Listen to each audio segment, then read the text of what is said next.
Hello and welcome back to my channel. If you're new here, hi, my name's Chloe. If you're not new here, then welcome back, obviously.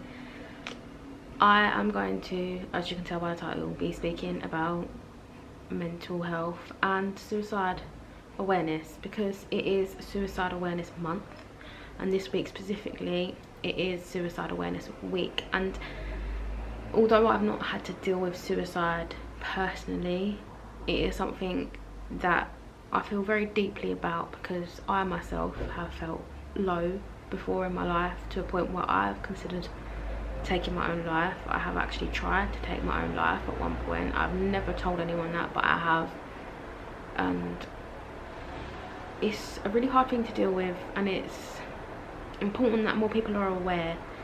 I've been doing some research in preparation for this video.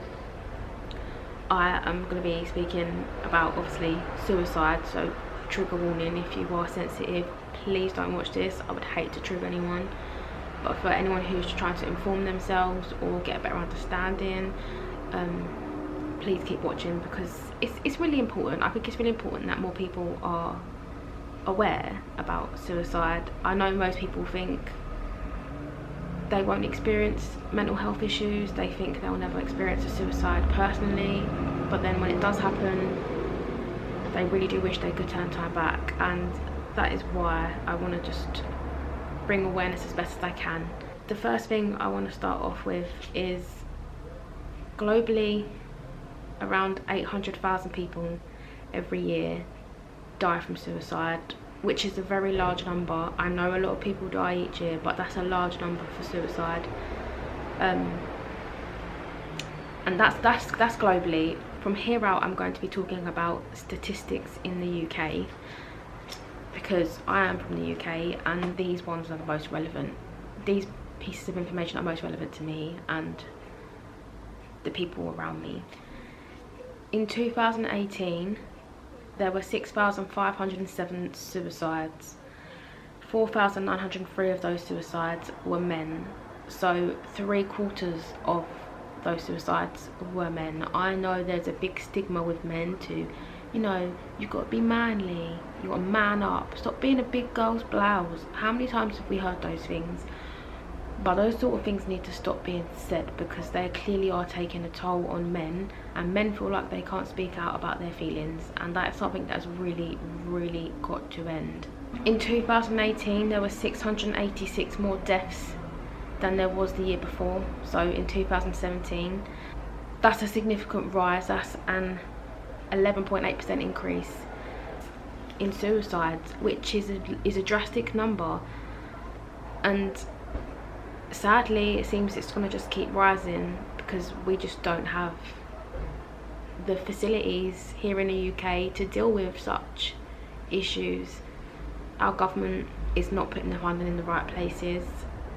They are not doing anything to benefit people, to prevent mental health issues in the first place. We will get on further as to why this could, like, mental health could be prevented vastly, and we will go into that. We will go into that in a minute. I do have my notes below, so I will be taking note from them. One thing that was very important to me, and I did think about this, is I know there's obviously a lot of people that don't deal with mental health issues, but something that's very prominent to me is that although we don't think about it on a large scale, and no one really thinks about it in depth, I think most of us are probably quite scared of the idea of being murdered. In 2018, there were 726 murders. So in 2018, you was 9 times more likely to end up committing suicide than to be murdered. So although there are a lot of people that don't see mental health as a real thing, or they don't see it as serious, you're more likely, whether you have mental health issues now or not, you are more likely, 9 times more likely, to end up taking your own life than for someone else to take your life. That's quite a scary thought, because obviously there's loads of people that are walking around right now and they've never experienced mental health issues. But it's quite scary to think that someone who has no problems right now could take their own life, and they're more likely to do that than to ever be murdered. Another issue is the prison system. Between 2008 and 2016, There was 1,830 deaths in prisons in the UK. 426 of those deaths were suicides. I think this says a lot about our prison system, because the idea of the prison system is to rehabilitate offenders so that they can come out and be a better person. But if people are going into the prison system and they are struggling so severely that they take their own life, the prison system clearly isn't working, and I think it definitely needs reforming. I do think the prison system is beneficial for certain cases, such as murderers, rapists and paedophiles, but I don't think prisons are a place for those with drug issues. Someone with drug issues who has been done for drug dealing or drug possession and ends up in prison is running a risk of overdosing when they come out of prison. They're at risk of having withdrawals and committing suicide while in prison. So prison is not the place for, in my eyes, minor crimes. The more significant crimes, such as murder, rape and paedophilia, I do think prison is the place for them, because those are the sort of people that shouldn't be let out to roam, and I don't personally believe there's rehabilitating those type of people. I think those type of people have got issues, mental health issues, in a different way to depression and anxiety, such as schizophrenia maybe, or bipolar. There's various other mental illnesses they could have that could result in them doing the things they have done. But I don't believe minor crimes such as theft, burglary, drug crimes, all the minor things, I don't think they warrant prison, and I don't think the prison system is good for rehabilitation, and it's just resulting in more suicides. Another issue that we can find that relates and correlates to suicide is financial situations. Research has shown that financial instability and poverty can increase the risk of suicide. Suicide rates are almost 4 times higher amongst those who have suffered from long-term unemployment. So people are struggling financially and they don't see a way out of their situation, and they're taking the decision to take their own life. And there's always a way up. There is always a way up and out of your situation. I know a lot of people don't see a way out of their situation, but there is always a way out. Sometimes you really do just have to hit rock bottom. Once you hit rock bottom, you can't go any lower. There's only one way, and that's up. And I know it's so hard to see that in the moment when you are going through the to and fro's of life, but you have to keep pushing. You have to keep pushing, because if you don't keep pushing, you'll miss out on all the positive things that could happen to you and will happen to you, because they do happen. But if you commit suicide, you're going to miss out on those things. And the world is a better place with everyone that is here. I have never heard of a story where someone's committed suicide and the world would be a better place without them. I haven't. Again, going back to the gender inequalities, anyone is prone to mental health issues, and men and women, obviously, but men and women do both take their lives, but men are 3 times more likely to take their own lives than women are. And it has also been found, it's one of those situations when you hear about it, you wouldn't necessarily think so, but it has been found that divorced men are at greater risk of committing suicide and ending their lives. They are 3 times more likely to take their own life than those who are married and in a civil partnership. So there are obviously scenarios, some different situations that can affect a man, affect his mental health, and make them more prone to taking their own lives.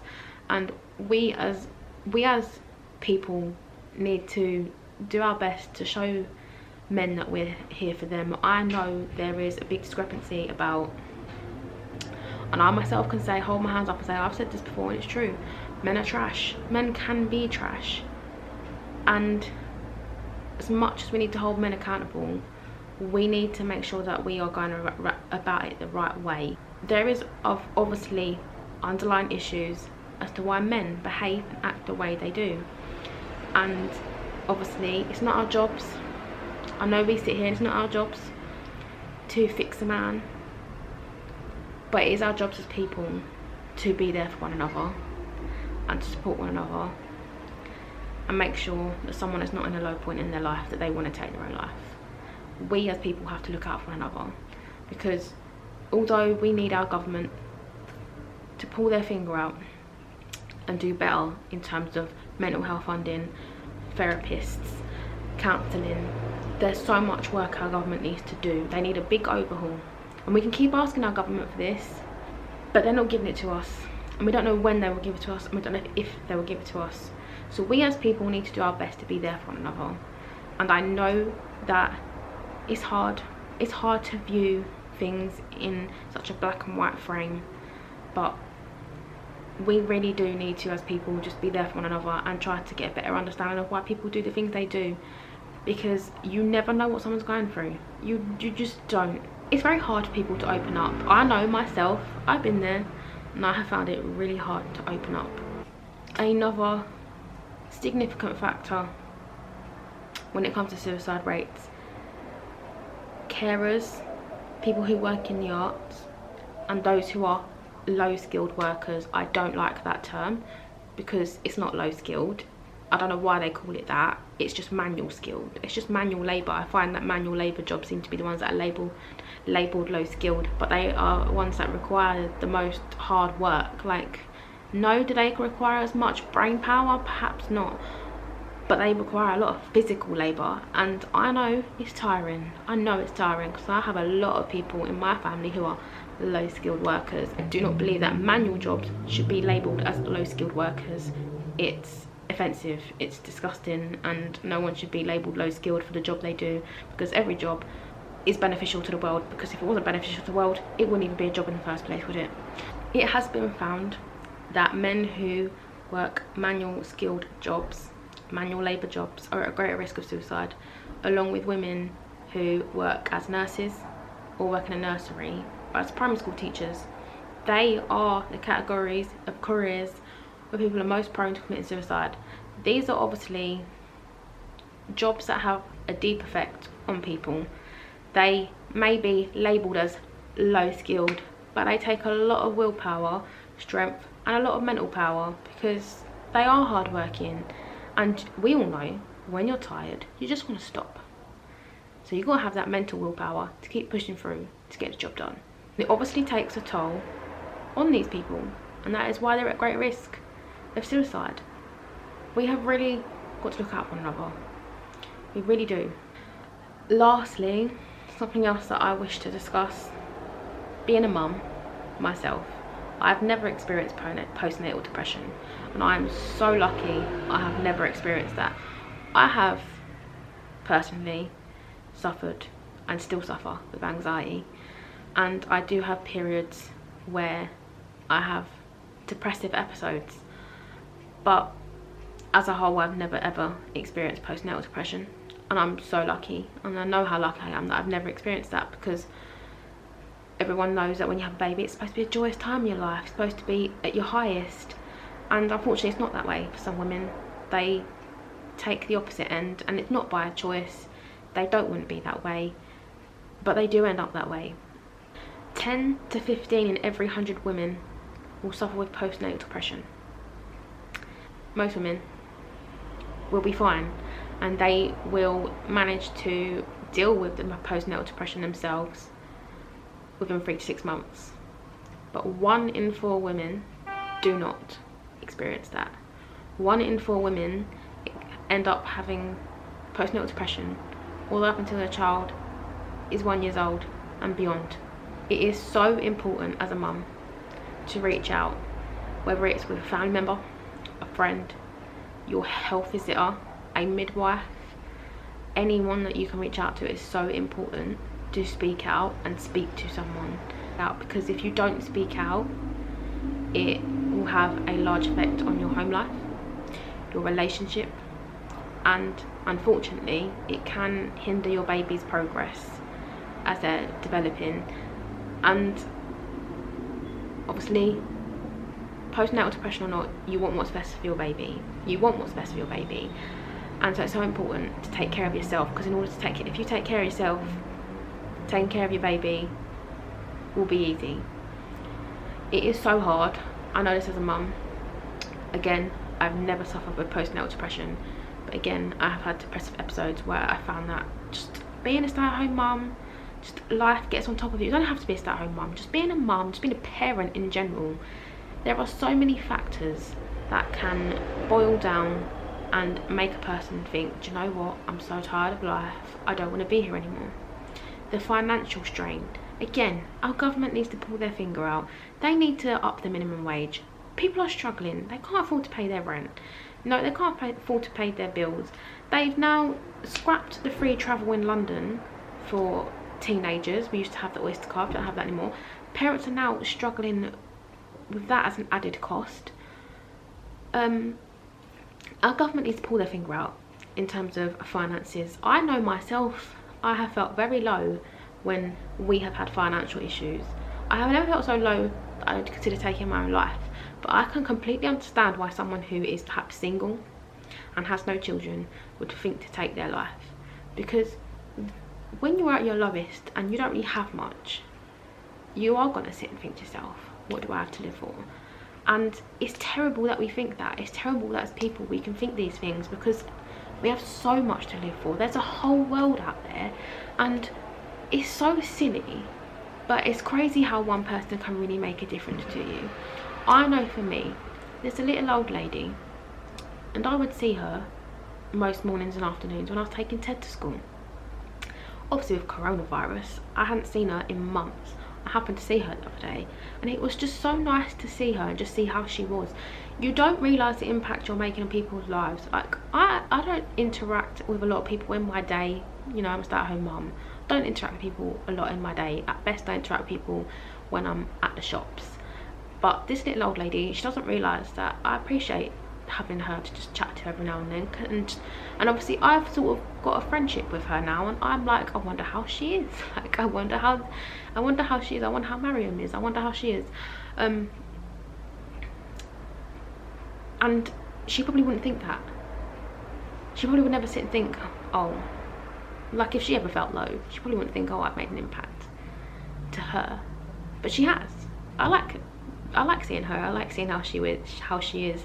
She's a lovely lady. She's lovely to my kids. We have the financial aspect, and I can understand totally why people feel there's no way out. You know, if you can't afford to pay your rent, you've got nowhere to live. But again, that's another issue, and I think that's probably another large contributor. I don't know for fact. This is one thing I don't know for fact. Everything else I've just discussed with you, I've got the information off the ONS website. So the Office for National Statistics. I got all that information off the website, but this is just my personal thought, and I have noticed this. 3/4 of people committing suicide is men. And also find whenever you watch a documentary, or even when you're just walking down the street, when you see a homeless person, you will notice a large majority of them are middle-aged men. Middle-aged men, now this is fact, middle-aged men are at the highest risk of committing suicide. And there is a deep reason for this. When you add up all these factors that I've mentioned, you get a man, he's getting divorced, wife gets the house, he's homeless. He don't have the money to move in somewhere. He's homeless. Doesn't have enough money to rent somewhere. Lost his family.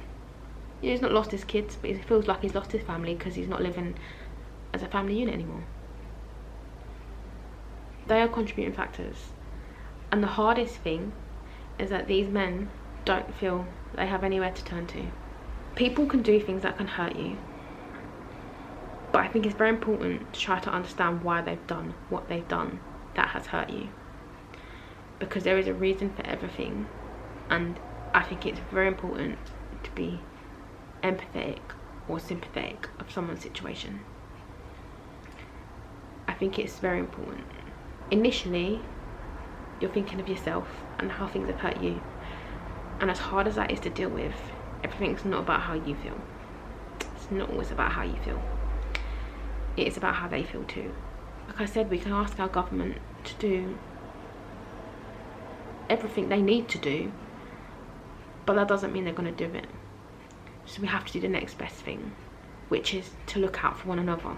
It's very hard, because I know I've had it. I've sat here and I've cried and thought about how I don't want to be here anymore. I don't want to be here anymore. I think the world would be a better place without me.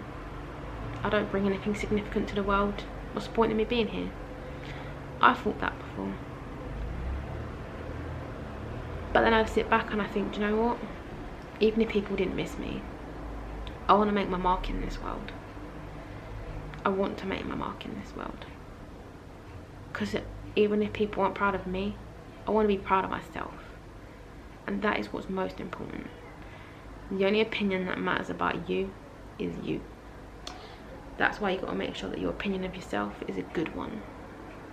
I do feel like I've maybe rambled on, but I could talk about this for days. I could talk about it for days, because I don't know if it's the side of me knowing that I felt how some people have felt. You know, I know I felt low that I've considered taking my own life, and I know how that feels. So whenever I see someone, even like just someone online saying something negative about themselves, and it's crazy because I've sat there and I thought the exact same things that these people were saying about themselves. I thought I've said those things to myself about myself. But when I see someone else saying it, it's crazy. It's like, how could you ever say that about yourself? You are an amazing human being. You're meant to be here. You're meant to be here. There's so much in life that can happen. Don't miss out on it. Don't miss out on it. We all see the jokes online about 2020. Imagine if you'd missed all of that. Imagine. Because it's been one hell of a year. And give us a hell of a lot of stories when we were older to talk about 2020. We lived here to see that. Imagine we could have missed that. And imagine what else we might miss if we was to make the wrong decision. The world is a better place with you here, whether you believe it or not. There is someone out there who cares about you, who loves you and thinks you're important. Way more important than you think. I hope this video has been somewhat informative. I know the people that don't care about mental health are probably not watching this, but if you are, I really hope that it's been kind of informative and giving you a better understanding at how it can affect any one of us, and it could affect you. As I said, you're 9 times more likely to take your own life than to ever be murdered. That's a scary thought. That your own head, your own brain could be the reason you don't exist anymore. Not someone else. Your brain, your own thoughts could be what kill you. 9 times more likely to have your thoughts kill you than a murderer. That's some food for thought. Anyways, just a reminder, the world is a better place with you in it. The world really is a better place with you in it. Thanks for watching.